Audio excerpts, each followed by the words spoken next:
Well, I feel so tired because of my nephew Mike these days. What's wrong with him? Did he do something crazy again? He plays games all day, rides his motorbike too fast, and even fights with his friends. He says that's what being brave is. That's not really brave, that's just risky. I told him many times, but he always says, a real man should not be afraid of anything. No, being brave doesn't mean you have to do dangerous things. You need to know when to be careful and when to face your fears. What do you mean? For example, if Mike only plays games and never studies, he's not afraid of what could happen in the future. Or when he rides his bike too fast, he's not afraid of accidents. And when he fights with others, he thinks it's strong, but it's not real courage. Right. Courage means doing what is right, even if you are scared inside. And real courage is when you try to change yourself. Try to do something good, even when it's hard. By the way, talking about Mike, do you know the word brain rot in the West? Of course. Brain rot is everywhere online now, but I always laugh because it makes me think of zombies in Plants vs. Zombies. Haha, true. But for real, it means people just lying around all day, playing games, watching silly videos, doing nothing. Exactly like Mike. He would be a brain rot champion. People say if you live like that too long, your brain just rots, like it goes bad. In China, I heard they call it tang ping. Oh, tang ping. It means lying flat. You just lie flat, do nothing, and stop trying. Lying flat? Like just lying on your back all day, no dreams, no plans? Yes, that's it. Lying flat means you don't care about success or failure. You just want to rest and forget everything. Sometimes I wish I could lie flat too, just for one weekend. That's okay sometimes, but if you do it all the time, you get brain rot for real. Why do you think people become like that? Is it because they lose the balance between fear and courage? Maybe.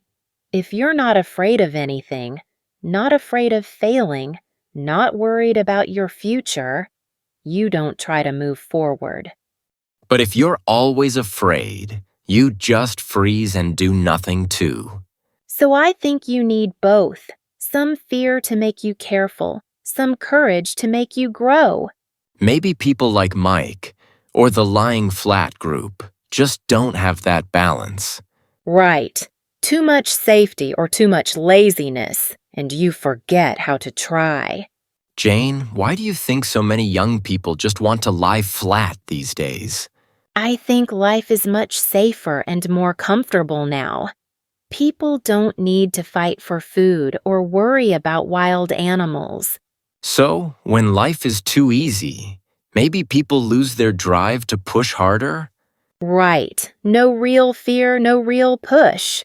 Parents today give their kids almost everything, so some young people don't feel the need to fight for anything. And then there's the comfort zone. Comfort zone.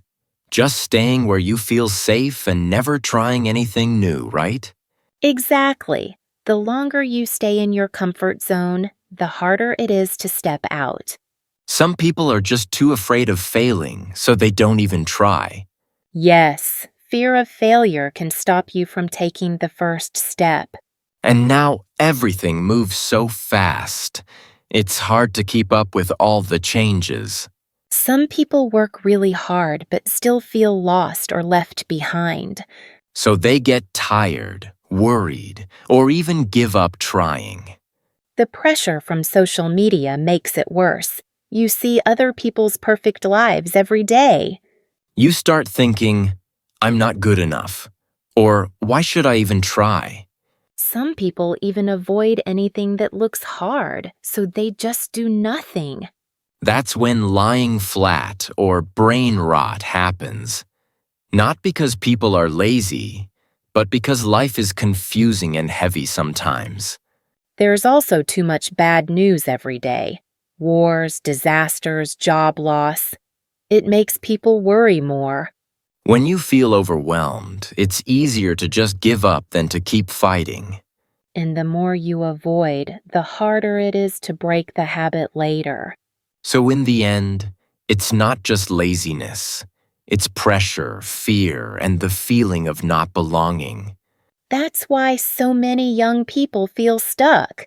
They need support, not just advice to try harder. Maybe understanding all these reasons helps us to be more patient with ourselves and with others. Jane, have you ever thought why both fear and courage are so important for humans from the very beginning? It's interesting. Our ancestors lived in dangerous places, so fear helped them stay alive. Yes, if you weren't afraid of wild animals, you might not survive one single night. Fear is a basic instinct. Instinct means your body acts before you even think, right? Exactly. For example, if you hear a snake, you jump back before thinking. Fear also warns the group. If one person runs, everyone runs. That's why kids learn fear from adults. It keeps the community safe. But courage was needed too, right? Not just fear. Sure, to hunt, to protect family, to explore new lands, people had to be brave. There's a saying, no guts, no glory. No guts, no glory. Yeah, the bravest often became leaders or heroes. And courage helps the whole group progress, right? That's true, but if you only have courage and no fear, you might take too many risks. So balance is needed. Balance between fear and courage keeps people safe, but also moving forward. In history, fear was used to control people, like in kingdoms or empires. Kings and rulers used strict laws and punishments to make people obey. So many people were too scared to change anything. But thanks to the brave ones, those who spoke up stood for justice, society could move forward. Like Galileo. He told the truth, even when everyone said he was wrong. Or leaders who dared to reform even when they could be punished. So, history needs both fear and courage. Too much of one is bad. True. If everyone is scared, nothing changes. If everyone only takes risks, chaos happens. What about today? There's no king, no wild animals, but people still have fears. Yes, that stress can turn into chronic anxiety, a kind of worry that never goes away. Chronic anxiety makes people freeze. They avoid new things and miss good chances. And sometimes our brain confuses small problems with real danger. That's what scientists call evolutionary mismatch. Evolutionary mismatch means our old brain is not ready for modern life. So our body still reacts to emails or bad news like it's a tiger. That's why even small stress can make people tired, anxious, or want to give up. But does courage look different now? It's not just about fighting animals. Now, courage is about speaking up, starting new things, or standing for the truth. There's another saying.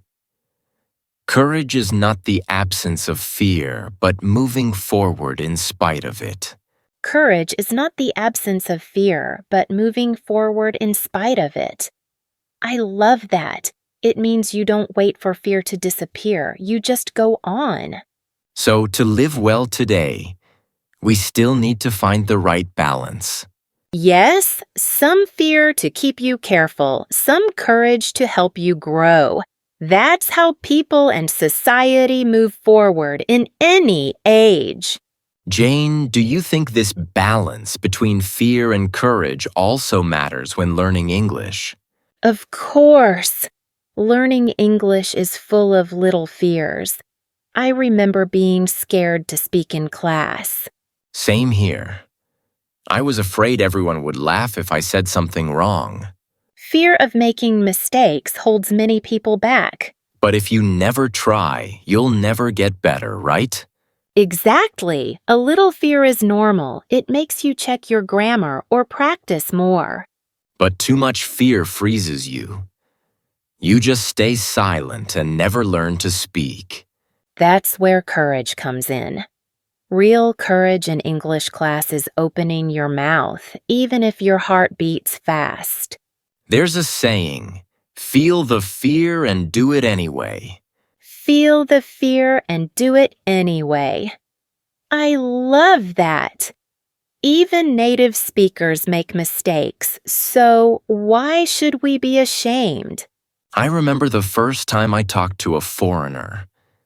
I was so nervous, but after a few words, it got easier. Me too. My voice was shaking, but I was proud that I tried. That's the courage you talked about, right? Yes! In learning English, courage means speaking out, asking questions, and accepting mistakes. But a little fear helps you prepare, so you don't just jump in and talk nonsense. So, the secret is to find balance. Enough fear to prepare, enough courage to act. Yes. The biggest mistake is not trying at all. Yes.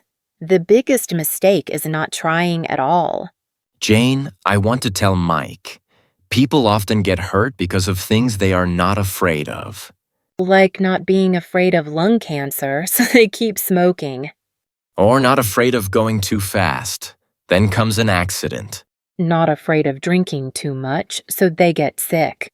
Not afraid of telling small lies, but too many lies break trust.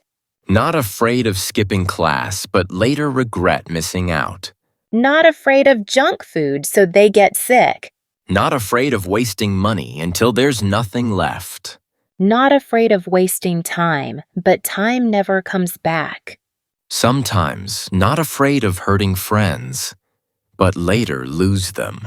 Not afraid of ignoring health, but only know the cost when it's too late. Some people are afraid to do the right thing, but not afraid to follow the crowd. The real danger is not fearing things that really matter. Not afraid of saying nothing when things are unfair. Real courage is sometimes knowing when to stop and when to keep going. The bravest thing is to set a goal and keep moving forward, even when the road is hard.